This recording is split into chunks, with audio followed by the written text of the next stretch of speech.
Hello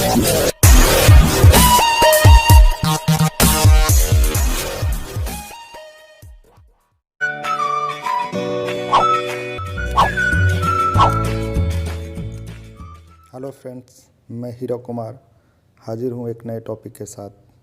आज का topic है थ्रस्ट बॉल बेयरिंग, जिसके अंतर्गत हम जानेंगे introduction, main parts, types, explanation of इस टाइप्स, एप्लीकेशंस और कुछ क्वेश्चंस को करेंगे। आगे बढ़ने से पहले बॉल बेयरिंग के क्लासिफिकेशन को एक बार रिकॉल करते हैं। बॉल बेयरिंग को मुख्यतः दो भागों में बांटा जाता है, रेडियल बॉल बेयरिंग और थ्रस्ट बॉल बेयरिंग। आगे रेडियल बॉल बेयरिंग को deep groove ball bearing, angular contact ball bearing और 4 पॉइंट कॉन्टैक्ट बॉल बेयरिंग में सब डिवाइड करते हैं। इसी तरह थ्रस्ट बॉल बेयरिंग को single direction thrust ball bearing, double direction thrust ball bearing और angular contact thrust ball bearing में क्लासीफाई करते हैं। आज का मेरा टॉपिक थ्रस्ट बॉल बेयरिंग है, जिसके अंतर्गत हम सिंगल डायरेक्शन, डबल डायरेक्शन और angular contact thrust ball bearing को जानेंगे। सबसे पहले जानते हैं थ्रस्ट बेयरिंग होता क्या है। Bearing used to support the load that act parallel to axis of the shaft are called thrust bearing. Shaft की धुरी के समानांतर कार्य करने वाले भार का समर्थन करने के लिए उपयोग की जाने वाली बेयरिंग्स को थ्रस्ट बेयरिंग कहा जाता है।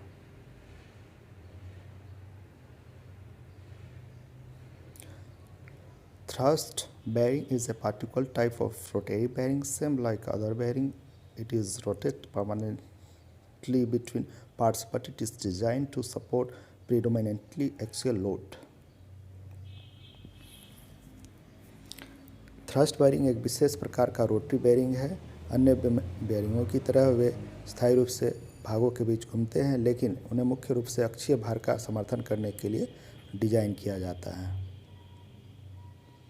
Thrust ball bearing composed of bearing balls supported ring can be used in thrust application where there is a little axial load.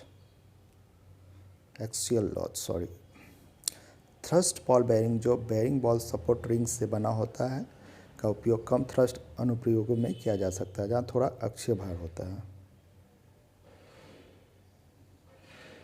जहाँ तक इसकी मेन पार्ट की बात करें तो हर बेयरिंग की तरह इसमें भी बॉल लगे होते हैं, केज होते हैं, शाफ्ट रेस एंड हाउसिंग और डायरेक्शन ऑफ लोड एक्सियल होता है।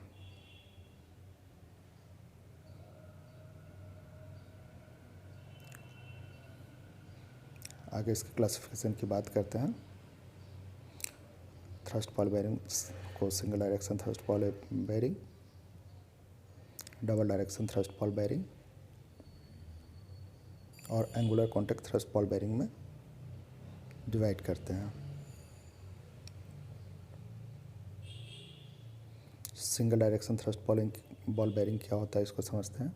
Single direction thrust ball bearing are the able to accommodate axial load in one direction. They are not able to tolerate any amount of radial load. This bearing consists of two rings which are commonly referred to as a shaft and housing washer along with a ball and cage assembly.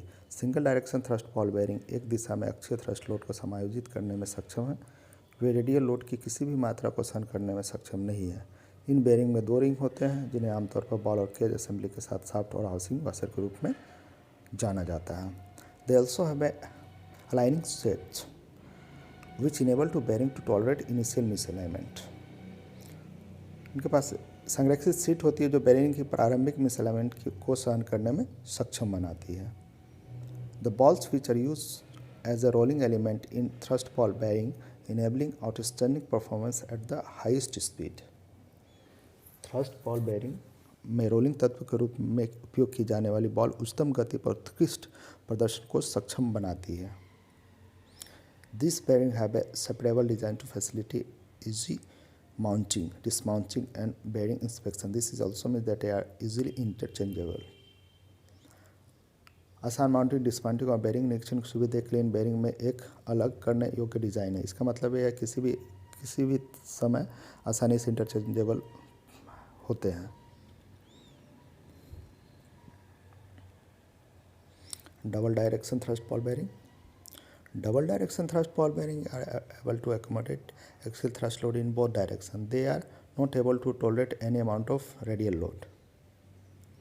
Double direction thrust ball bearing दोनों दिशाओं में axial load यानी thrust load को समायोजित करने में सक्षम है। वे रेडियल लोड को किसी भी मात्रा को सहन करने में सक्षम नहीं है। This bearing consist of 3 ring along with 2 ball and cage assemblies. The 2 ball and cage assemblies are separated by the shaft washer. इन बेरिंग में 2 बॉल और 2 केज असेंबलियों के साथ 3 रिंग होते हैं। 2 बॉल और केज असेंबलियों को शाफ्ट वाशर द्वारा अलग किया जाता है।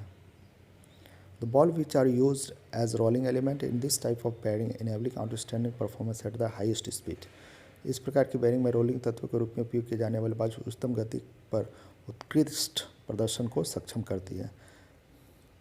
These bearing have a separable design to facilitate easy mounting, dismounting and bearing inspection. This also means that they are easily interchangeable. आसान माउंटिंग डिस्माउंटिंग और बेरिंग निरीक्षण की सुविधा के लिए इन बेरिंगों में एक अलग करने योग्य डिजाइन है। इसका मतलब यह किसी भी रूप में आसानी से इंटरचेंजेबल है। Angular contact thrust ball bearing. Angular contact thrust ball bearing are separable. The washer and ball and cage assembly can be mounted independently of each other. Although originally designed to support the rotary table of drilling rigs, they are also suitable for other applications which require angular rotary motion. Angular contact thrust ball bearing separable है। Washer और ball और cage असेंबलियों को एक दूसरे से स्वतंत्र रूप से माउंट किया जा सकता है। हालांकि मूल रूप से इसे ड्रिलिंग रिंग की रोटरी टेबल का सपोर्ट करने के लिए डिज़ाइन किया गया है। वह अन्य अनुप्रयोगों के लिए भी उपयुक्त है जिन्हें कोण रोटरी गति की आवश्यकता होती है। Angular contact thrust ball bearing are not suitable for compensation of misalignment. Misalignments are cause harmful movement and produce additional stress in bearing which reduce its operating life. कोणीय संपर्क थ्रस्ट बॉल बेरिंग मिसलाइनमेंट के compensation के लिए उपयुक्त नहीं है। मिसलाइनमेंट हानिकारक ball movement के कारण बनते हैं और बेरिंग में अतिरिक्त तनाव पैदा करते हैं जो इसका ऑपरेटिंग लाइफ को कम करता है। इसकी एप्लीकेशन की बात करें तो The thrust ball bearing are used for a high axial load at low speed. This cannot operate at a high speed when centrifugal or radial force cannot be handled by the bearing. They can be located endwise in one direction. Thrust ball bearing का उपयोग कम गति पर उच्च अक्षीय भार के लिए किया जाता है। यह उच्च गति पर काम नहीं कर सकता जब बेरिंग द्वारा रेडियल फोर्स को नियंत्रित नहीं किया जा सकता है। वे केवल एक ही दिशा में अंत में स्थित हो सकते हैं, जैसे कि टरबाइन की बेरिंग और डेली यूजेस में हम चेयर को देख सकते हैं जहां थ्रस्ट बॉल बेरिंग का इस्तेमाल किया जाता है। चलिए कुछ और जानकारी लेते हैं थ्रस्ट बॉल बेरिंग के बारे में।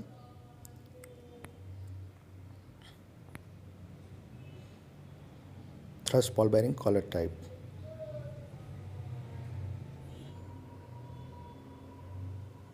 Collar bearing is a bearing take a load in the axial direction. It take the thrust in axial direction. Normally thrust bearing in turbine are collar bearing. Plumber block are also the collar bearing.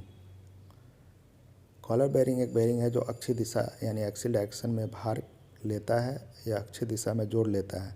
Turbine में सामान्य रूप से thrust bearing collar bearing होते हैं। Plumber block में भी collar bearing होते हैं। Thrust bearing flat land type. Flat land bearing carrying 10 to 20% the load of their thrust bearing types. This is because the flat parallel surface do not directly build oil film pressure through pumping action. They depend instead of thermal expansion of both the oil film and bearing surface to generate the oil support wedge. Flat land bearing and अन्य thrust bearing प्रकारों को 10 से 20% तक ले जाते हैं। इसका कारण यह है कि फ्लैट समानांतर सतह सीधे पंपिंग क्रिया के माध्यम से तेल फिल्म दबाव नहीं बनाती है, वे बजाय ऑयल फिल्म और बेरिंग के सतह दोनों के थर्मल विस्तार पर निर्भर करते हैं ताकि तेल का समर्थन करने वाली ऑयल सपोर्ट वेज उत्पन्न हो सके। Thrust bearing hydrostatic type.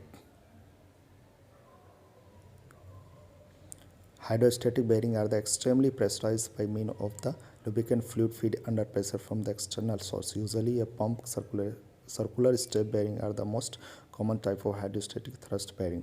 Compensating element allow the supply to two or more bearing pads with the single pump. Hydrostatic bearing को बाहरी स्रोत के दबाव से स्नेहक दर यानी लुब्रिकेशन के माध्यम से बाहरी रूप से दबाव डाला जाता है। आमतौर पर एक pump circular step bearing hydrostatic thrust bearing का सबसे सामान्य प्रकार है। क्षतिपूर्ति करने वाले तत्व एक पंप के साथ दो या दो से अधिक बेरिंग पैड की आपूर्ति की अनुमति देते हैं। Thrust bearing step type. Step bearing consists of a raised or step bearing surface upon which the lower end of the vertical shaft or spindle rotate. The entire assembly is submerged in lubricants. Stepped bearings are either designed to undergo hydrodynamic lubrication or lubricated hydrostatically through external pump. इस step bearing उभरी हुई या सीढ़ीदार असर वाली सतह से बनी होती है जिस पर एक ऊर्ध्वाधर यानी वर्टिकल स्पिंडल का निचला सिरा घूमता है। पूरी असेंबली लुब्रिकेंट में डूबी हुई होती है।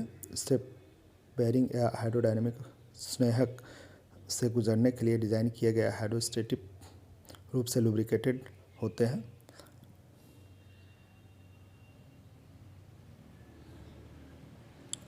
Thrust bearing tilting pad type. Tilting pad thrust bearings are designed to transfer high axial load from rotating shaft with minimum power loss while simplifying installation and maintenance. Each bearing consists of series of the pad support in carriage ring. Each pad is free to tilt so that it creates self-sustaining hydrodynamic film. Tilting pad thrust bearing को स्थापना और रख रखाव को सरल बनाते हुए न्यूनतम बिजली हानि के साथ घूर्णन शाफ्ट से उच्च अक्षीय भार को स्थानांतरित करने के लिए डिज़ाइन किया गया है। प्रत्येक बेरिंग में कैरियर रिंग में समर्पित पैड की एक श्रृंखला होती है। प्रत्येक पैड झुकाव के लिए एक स्वतंत्र है ताकि यह एक आत्मनिर्भर हाइड्रोडायनेमिक फिल्म बना सके। Tilting pad type thrust bearing tilting pad type, इसको माइकल टाइप भी कहते हैं, जिसको एक एग्जाम्पल के द्वारा समझ सकते हैं।